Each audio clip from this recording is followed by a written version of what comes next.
نعم. أنا من باركو.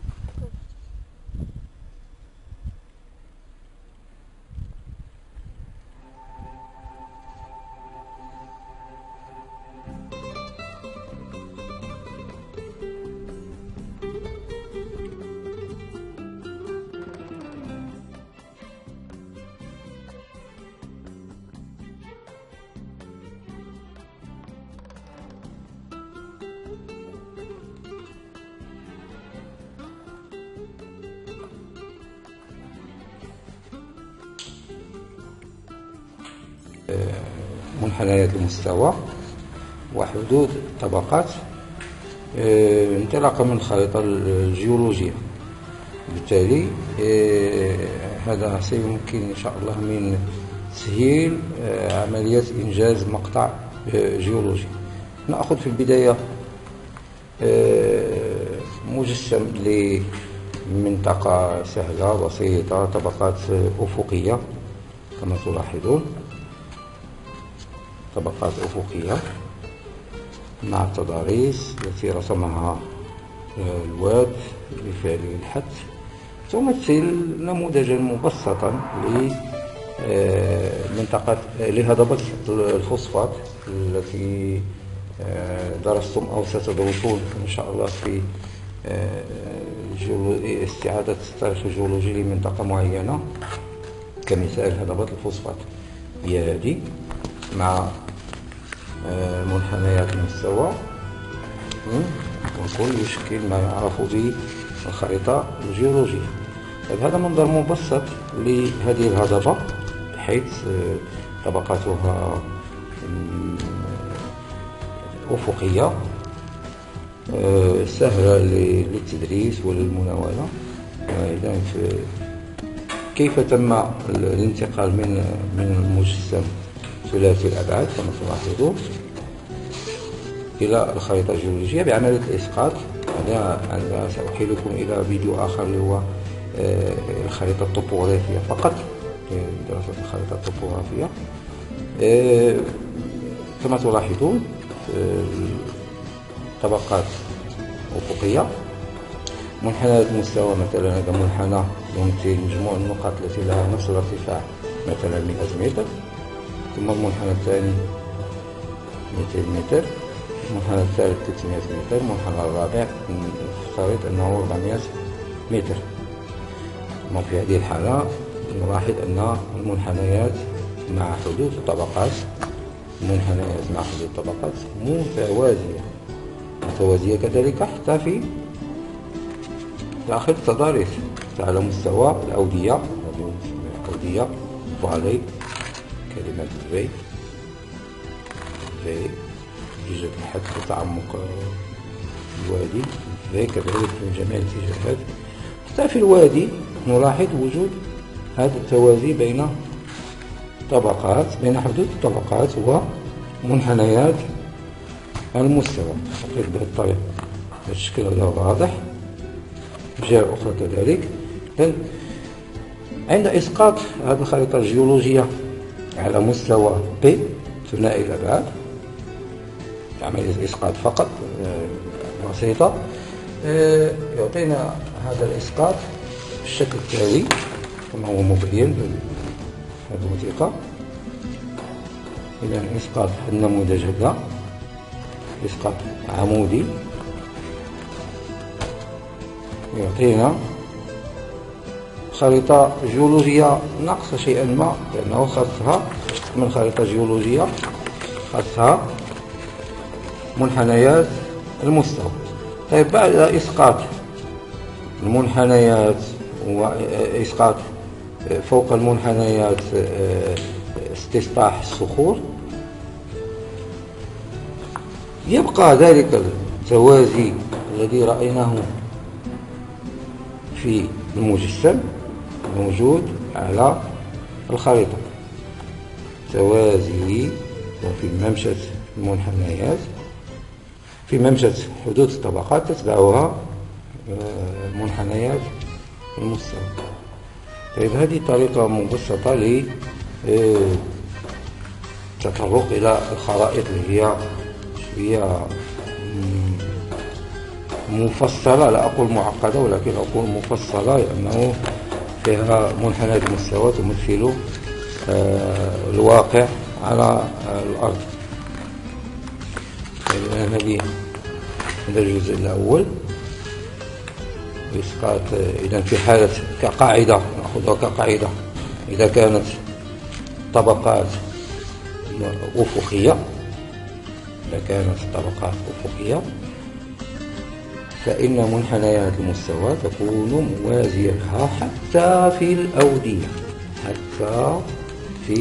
الأودية، تبقى الطبقات موازية لحدود الطبقات، يعني السرير والسقف موازي لمنحنيات المستوى. أينما كيفما نظرت إلى الشكل أو إلى الخريطة ستجد أن هناك توازي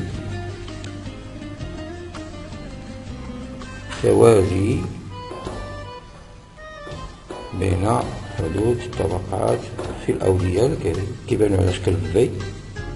كما جات كلمة بالي في، كتبان هكذا مقلوبة، هاهي في، هاهي. إذن إن شاء الله في الخرائط المقبلة نشوفوا ماذا سيحدث لمنحنيات المستوى مع حدود الطبقات، خاصة في هذه الأودية أو les vallées. C'est clair? On va essayer de trouver la relation entre les courbes de niveau et les limites des couches sédimentaires, des strates, surtout au niveau des V. Et ça va faciliter la tâche, Inch'Allah, par la suite pour réaliser le profil topographique et la coupe géologique. Bien, merci de votre attention et on passe à le deuxième cas lorsque les couches seront inclinées. في حالة وجود طبقات عمودية عكس الطبقات اللي شفناها منذ قليل، طبقات عمودية في الخريطة الجيولوجية، يعني نشوفوا المجسم طبقات عمودية على مستوى الخريطة تبدو بشكل مستقيم، لا يهمها منحنيات المستوى ولا التضاريس. في حالة وجود وادي حدوث الحد نزيل هذه القطعة هذه ما يمثل الشكل الوادي. حتى في الوادي في يعني نلاحظ منحنيات المستوى تدخل عبر يعني تتبع التضاريس، سطح التضاريس، تتبع سطح التضاريس، ترسم المنحنيات، ترسم حرف في باستحسان هذا الشكل هذا يبدو جيد. أتمنى أنه تكونوا كتشوفوا ماشي بشكل جيد. ولكن بالنسبة لحدود الطبقات داخل الوادي تبقى بشكل مستقيم، يعني إذا انتبهتوا من أعلى حاول نشوف تبقى مستقيمة، لكن منحنيات المستوى كما تلاحظون تأخذ شكل في. طيب في هذه الحالة إذا كانت الطبقات عمودية فإنها تتقاطع مع منحنيات المستوى وتبقى مستقيمة كيفما كانت التضاريس، وهذا سيبدو جليا على مستوى الخريطة الجيولوجية عندما نسقط هذا الشكل عموديا على مستوى P، مثلا هو على الشكل شويش. طيب هذا الشكل هذا عند إسقاطه على خريطة جيولوجية، تلاحظون هاي على خريطة جيولوجية تبقى الطبقات مستقيمية، لكوش غاست rectiligne, mais les courbes de niveau vont suivre la topographie de la région, de la vallée. Bien, ici on n'a pas de courbe de niveau parce que c'est plane, c'est comme une terrasse horizontale. Mais au niveau de la vallée, les courbes de niveau vont suivre, les courbes de niveau que vous avez là, vont suivre l'intérieur de la vallée, c'est-à-dire la surface du V. Bon, voilà. Donc il y a une deuxième règle qu'on va tirer de cette petite observation, c'est que lorsque les couches sont verticales,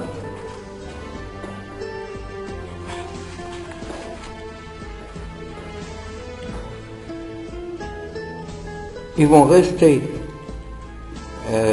rectilignes, même en se coupant avec les courbes de niveau, et vont rester rectilignes, même dans les vallées.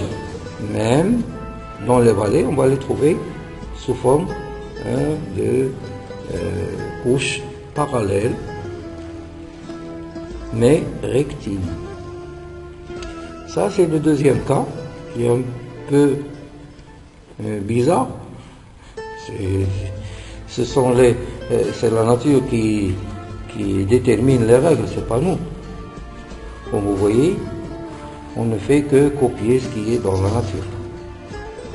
Ça, c'est la carte. Et on passe à la troisième carte géologique.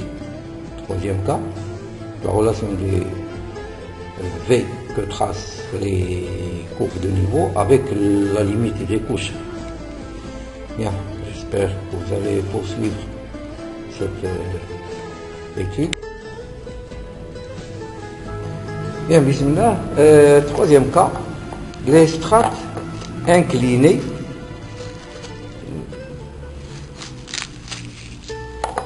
Strates inclinées. Voilà le bloc diagramme. Ils sont inclinés ou non. Ça, c'est le profil que vous devriez réaliser lorsqu'on vous propose une courbe. La surface qu'on va projeter sur un plan P, avec bien sûr les courbes de niveau, et on va supposer qu'on a une érosion, un fleuve, un wedge qui a tracé une vallée. Voilà, ça c'est transporté par l'érosion et on voit la vallée. Donc comme on a dit, les courbes de niveau suivent la surface des reliefs.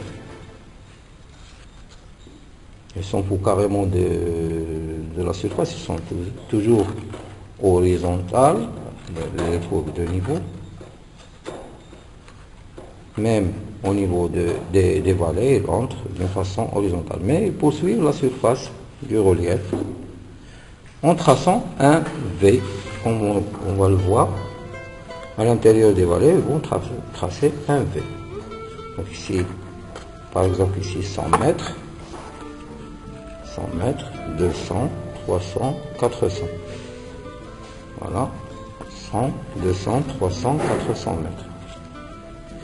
Et si on essaie d'établir une relation entre les V que tracent les couches de strates avec les V que tracent les courbes de niveau, on voit qu'il y a une intersection entre les deux V, mais les sommets des V sont opposés. Le V des courbes de niveau sont opposés aux courbes aux limites des couches. On voit très bien que les couches tracent un V, voilà, et le courbe de niveau trace aussi un V, mais les sommets des V sont opposés. Dans ce cas-là, c'est très facile. On va suivre le sens des V que tracent les couches, ou bien les strates. Bien, ce V-là va devenir une flèche qui indique le sens d'inclinaison des couches. Par exemple, vous voyez, donc ce sera comme une flèche qui indique le sens de l'inclinaison des couches. Voilà, sont inclinées vers la droite, à peu près de 45 degrés. C'est clair? Donc, et une troisième règle qui me parvient maintenant, c'est que lorsqu'on a une intersection entre les V des courbes de niveau avec les V des couches, bien des strates, et les deux V sont opposés, le sens d'inclinaison des couches est déterminé par le V que tracent les couches.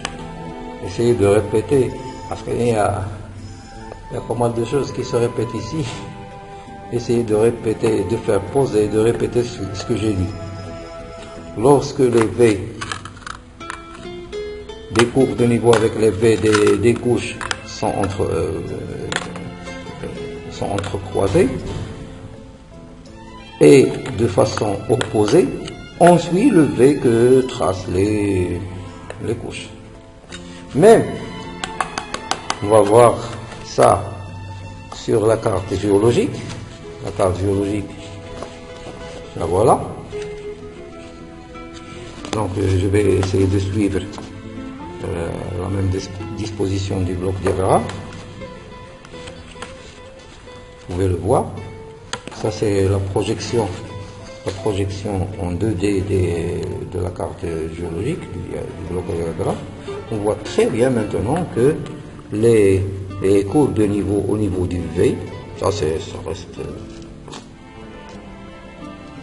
normal, mais au niveau des vallées, on voit que le V que tracent les couches est opposé au V que tracent les courbes des niveaux. Dans ce cas-là, le sens est donné par le V des couches. Je fais suivre le V des couches. J'ajoute seulement un stylo, etc. Et ça va donner le sens. Le sens, ça peut être indiqué ici sous forme d'un symbole, inclinaison, etc. Sinon, vous choisissez une inclinaison de 45 degrés, ça fera l'affaire. Donc les couches seront inclinées vers le sens que trace ce V avec le puter. Voilà. On voit bien qu'ils sont bien inclinés vers la droite. Ça, c'est le premier cas des couches inclinées. Deuxième cas, on va le voir tout à l'heure. Je vais remettre ça en place. Un cas d'inclinaison où les couches et les courbes de niveau sont dans le même sens. C'est ce cas-là.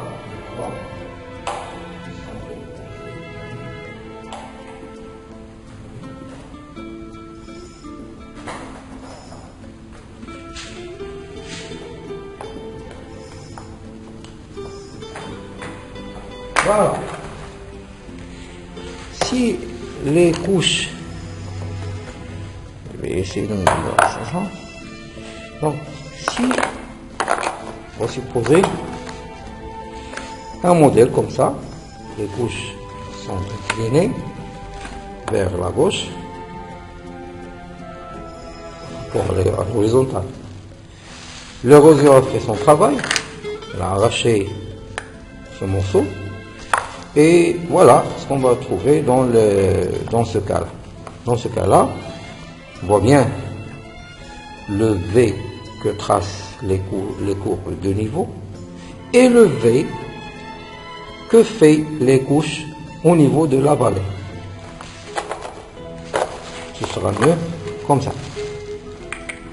Donc dans ce cas-là, في هذه الحالة هذه غادي نشوفوا أن منحنيات المستوى هي تبقى أفقية. المبدأ ديال منحنيات المستوى كأنها مستويات أفقية تتقاطع مع سطح تضاريسي ديال المنحنيات. وتقاطع مستوى أفقي مع سطح تضاريس.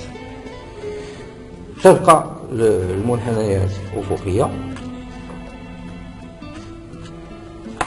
هي بشكل أفقي كما نلاحظ هنايا، وتدخل بشكل أفقي داخل الوادي لترسم حرف في. المنحنى الطبقات كذلك، حدود الطبقات صح التعبير، حدود الطبقات ترسم كذلك هي الأخرى في. في هذه الحالة عندي تقاطع، ولكن رأس الزاوية لكل من منحنيات المستوى حدود الطبقات في نفس الاتجاه، عكس ما شفنا قبيله. لي في تيتقاطعوا بشكل متقابل، هادو كيتقاطعوا في نفس الاتجاه. طيب ايوا خصنا نشوفوا شي طريقه الان باش نحددوا ميلان الطبقات، لان غادي تطلب منا باش نديروا مقطع جيولوجي و ترسم الجانبيه الطوبوغرافيه على الجانبيه ترسم المقطع الجيولوجي. اذا خصك تشوف لنا شي حل باش تعرف الطبقات هذه في ميلين. ربما ما يعطيكمش لو سامبول، يعني ما يعطيكش لو سامبول ديال رمز الميلان. في هذه الحاله ما كنعطيوش رمز الميلان باش نشوفوا واش تعرف تخرج المشكل ولا تحل راسك من المشكله ولا لا. في هذه الحاله غادي نشوف شكون اللي ندير الاسقاط ديال هادو باش ناخذ الخريطه الجيولوجيه ديالي. ها هي هذه هeureusement j'ai essayé avec le même sens. باش نشوف في الاسقاط كنلقى هذا الشكل هذا اللي شفت دابا عاد، فقط داك الاسقاط ديالو على مستوى بي. طيب هذا الشكل هذا كيبان اون 3D، غنشوفوه دابا الان اون 2D. بحال كاين شي اختلاف. فوالا. طيب في الحالة هذه نشوف شوية الإضاءة الأشعة. فوالا كنشوفو لي في ديال منحنيات المستوى من القطعة كحل، ولي في ديال حدود الطبقات في نفس الاتجاه. الرأس ديالهم موجود في نفس الاتجاه. دابا إلا درت شي سهم هكذا، غادي يكونوا في نفس الاتجاه. إذا كنت غادي نتبع في هذه الحالة غادي نشوف شكون هي الزاوية الأكبر، l'angle qui a la plus grande valeur. Bien, si je compare les angles que tracent les V dans la vallée, je vois que l'angle que tracent les limites des couches est supérieur à l'angle du V que tracent les courbes de niveau. Dans ce cas-là, si je fais le truc des flèches, donc la flèche ici, le sens de la flèche que tracent les V des couches indique le sens de l'inclinaison. Voilà, la flèche que tracent les couches avec le cutter, c'est une flèche, indique que les couches sont inclinées, par exemple ici vers le bas, vers le bas, c'est vers la droite. Donc ici, les couches ne montent pas, ils disent la vérité. Lorsque c'est une règle, maintenant qu'on va appliquer, si l'angle du V que tracent les couches est supérieur à l'angle que tracent les courbes de niveau, dans ce cas-là, le sens de l'inclinaison est indiqué par le V que tracent les couches. C'est-à-dire là, V طبقات تشير إلى منحى ميلان طبقات. كتولي على شكل سهم، في ديال الطبقات كتولي على شكل سهم وتشير إلى منحى ميلان طبقات. دي حالة.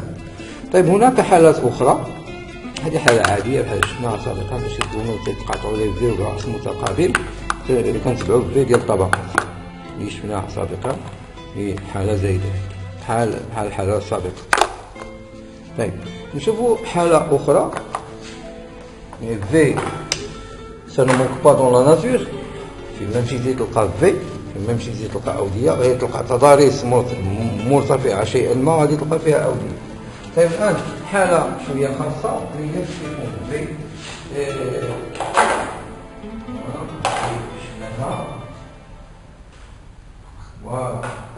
وهذه حالة خاصة، حالة شوية خاصة هي هذه. نفترض مجسم عندي طبقات مائلة كما نلاحظ، مائلة بالنسبة للمستوى الأفقي. في السطح ما تيبان لي والو، طبقات عادية، لكن كنمشي كنتبع هاد المنحنيات شنو غادي يديروا في لافالي. نشوفوا هنا هذا الحد خدمته، l'érosion elle a emporté ce morceau aux miettes. Et au niveau de la vallée, qu'est-ce qu'on va voir?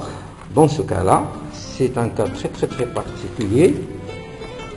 Essayez de suivre. Vous avez toujours le V que tracent les courbes de niveau, 100, 200, 300, 400, 500 par exemple.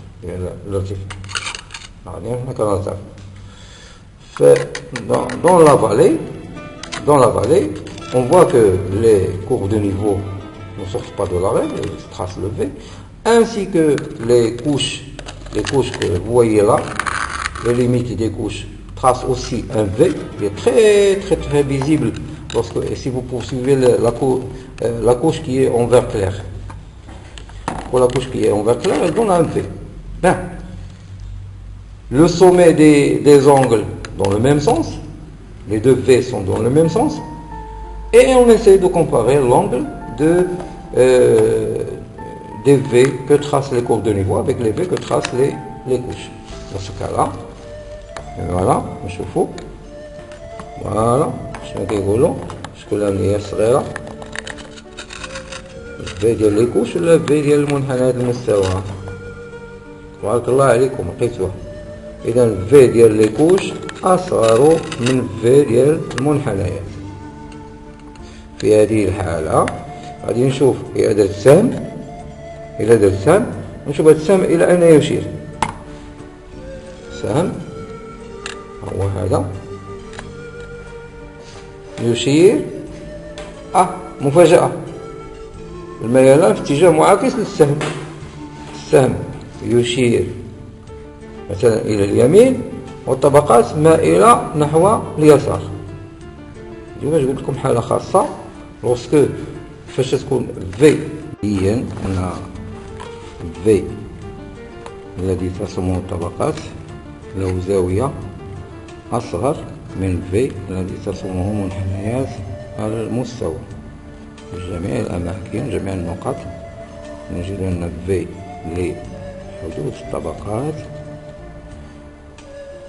أصغر من في لمنحنيات المستوى. هذا في المجسم. ماذا عن الخريطة الجيولوجية؟ Si on jette un coup d'œil sur la carte géologique, c'est-à-dire la projection des reliefs et des courbes de niveau, on va voir voici le V.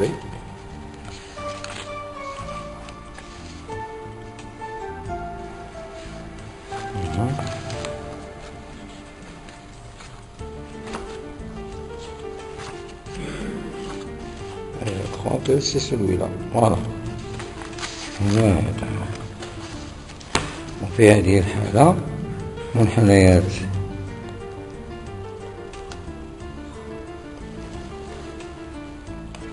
لاحظ معي جيدا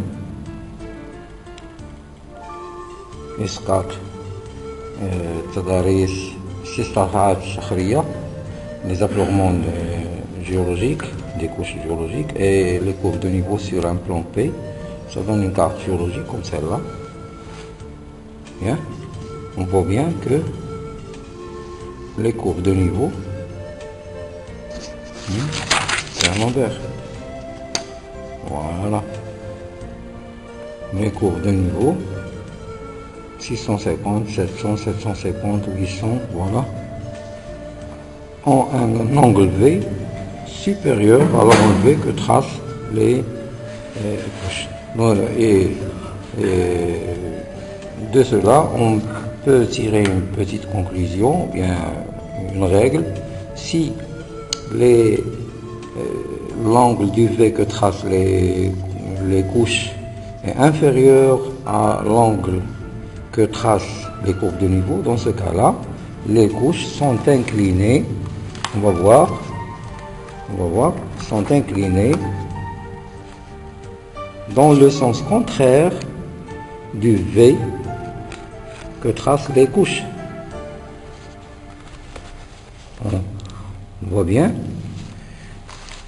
Dans ce cas-là, في حالة إذا كانت زاوية حدوث الطبقات أصغر زاوية حدوث الطبقات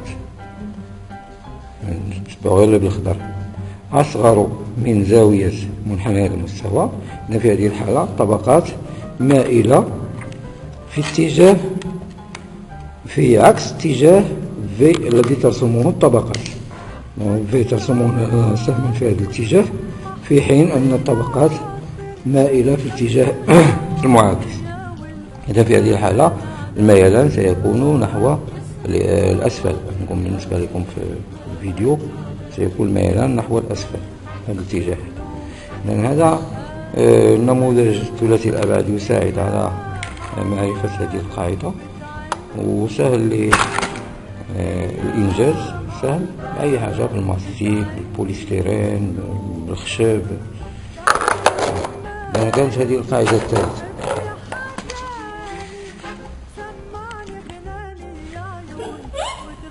Oui, إذا في هذه الحالة essayez de comprendre ce cas-là, il est très très particulier.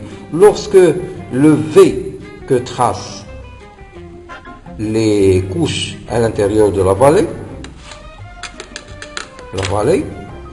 est inférieur à l'angle du V que tracent les courbes de niveau. Dans ce cas-là, la flèche des couches بسم الله نموذج آخر وشكل تضاريسي آخر، طبقات كذلك مائلة، منحنيات المستوى اختارنا 100 ارتفاع 100 150 متر 200 متر 250 350. منحنيات هي منحنيات نمشي بشكل أفقي على التضاريس، وحتى داخل الأودية نفترض أن الحد أزال هذه الكتلة، بقي لنا الواد، تدخل بشكل كذلك أفقي تتبع سطح التضاريس.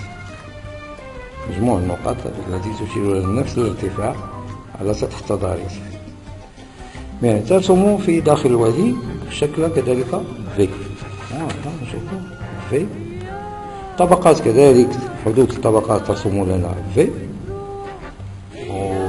الشكل التضاريسي يتبين أن V لحدود الطبقات مقابلة ل V لمنحنيات المستوى. وهذا موضوع سهل. في هذه الحالة دائما أتبع V لحدود الطبقات. On suit le sens du V que tracent les limites des couches. Et je trace, ça donne une flèche. Cette flèche indique le sens d'inclinaison des couches. Donc les couches sont inclinées à votre droite à l'est. C'est bien. Bon, نشوفوا دابا هذه في مجسم في الخريطة عند إسقاط هذا المجسم على الخريطة. نشوفوا شنو غادي يعطي. إذا إسقاطات استصلاحات géologiques, les affleurements géologiques, et avec les courbes de niveau, on superpose les courbes de niveau avec les affleurements géologiques, ça donne une carte géologique. Dans ce cas-là, voilà, je vais inverser, les chiffres sont inversés. Voilà, 1, 100, 150, 200, etc., etc. Donc, comme on l'a vu dans la maquette, les courbes de niveau vont tracer le V, ça veut dire ici on a un fleuve, un oued, la zone de l'érosion, et les limites des couches tracent aussi un V. Dans ce cas-là, qu'est-ce qu'on va dire? Bon, si les V sont opposés, c'est un cas très très simple, on suit le V que tracent لي كوش او بيان لي ليميت دي كوش. حدود الطبقات هي التي تشير الى ميلان طبقات. في هذه الحاله حتى ما كاينش زاويه ميلان، نعطيها ميلان 45 درجه، معنى ان الطبقات مائله نحو اليمين. مجسم كذلك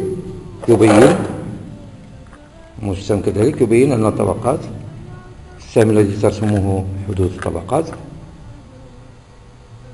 يشير إلى أن الطبقات فعلا مائلة نحو اليمين. في هذه الحالة نخرج بقاعدة أو استنتاج: إذا كانت حدود الطبقات ترسم في ومنحنى المستويات ترسم كذلك في الوادي، الاثنان معا في للطبقات وفي لمنحنيات المستوى يتموضعان بشكل متقابل، حدود الطبقات يشير إليها في الذي ترسمه في الوادي. يعني إذا كانوا les deux V بشكل متقابل، si les V sont opposés, donc on va suivre le sens que trace le V des limites des couches. Donc c'est un cas très simple, c'est facile à retenir. Bien. Même si on inverse le sens de l'inclinaison, la règle va rester la même. Vous pouvez voir, le stylo avec le V, ça trace une flèche, et la flèche indique que les couches sont inclinées à votre gauche. Les règles vont rester les mêmes, même si vous prenez la maquette comme ça, bien à l'envers. Bien. Merci, et à la prochaine vidéo. بسم الله. نموذج آخر، وهذا النموذج يجمع بين نموذجين سابقين في واديين، وادي على اليسار ووادي على اليمين. الحدث يجي القطع الشيء هذا. في هذه الحالة عندي الجهة على اليسار كذلك قواعد في هي قواعد في المنحنيات أصغر من في الذي ترسم طبقات. إذن الاتجاه هو السهم الذي ترسمه حدود الطبقات مع القلم. تعطينا واحد الشكل ديال السهم يقول بأن الطبقات مائلة نحو اليمين. أي طبقة ممكن تأخذها كسهم، هذا سهم واضح باين. إذا السهم يقول بأن الطبقات مائلة نحو اليمين. الجهة المقابلة، إذا حفر الوادي الجهة المقابلة لهذا الشكل التضاريسي. Bon, dans ce cas-là, on aura deux V، غادي يكون عندنا جوج ديال لي في ديال الطبقات مع في ديال المنحنيات بشكل متقابل، مع في ديال المنحنيات مع في ديال الطبقات. هنا ما نكملهاش. في ديال الطبقات بشكل متقابل. في هذه الحالة هي الحالة السهلة، وكنتبع في ديال الطبقات كتولي شكل سهم يشير إلى ميلان الطبقات. إذا هذه الحالة هذه حنا في نفس المنطقة، ما غيرناش المنطقة وتبعنا نفس القاعدة. نتبعوا دائما إذا كانت في الطبقات أكبر من في المنحنيات نتبعوا في للطبقات. هنا بشكل متقابل، يكون بشكل متقابل نتبعوا في للطبقات. إن في كلتا الحالتين القاعدة لم تتغير. في الخريطة الشكل يبدو هذا الشكل التضاريسي اللي شفناه دابا عاد. هذا الشكل التضاريسي هو هذا. يعني عملنا له إسقاط على الخريطة، غادي نحصلوا على هذا التشكيل هذا هنايا. طيب في هذه الحالة قواعد ديال القواعد، في للمنحنيات مع في للطبقات بشكل متقابل نتبعوا في التي ترسم الطبقات. هذه تشوفوا الطبقة اللي بالأصفر مائلة إلى الطبقة اللي بالأصفر مائلة إلى الأسفل نحو الأسفل. وهنا عاود في للطبقات أكبر من في لمنحنيات المستوى، نعاود نتبع نفس السهم. وهذا اللي عندي اللون الأزرق على الجهة هذه.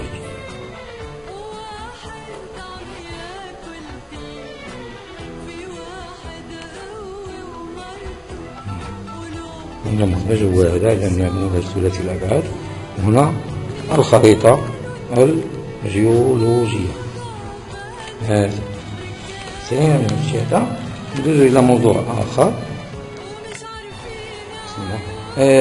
نموذج آخر لمنطقة مثلا تعرضت لقوة تكتونية انضغاطية.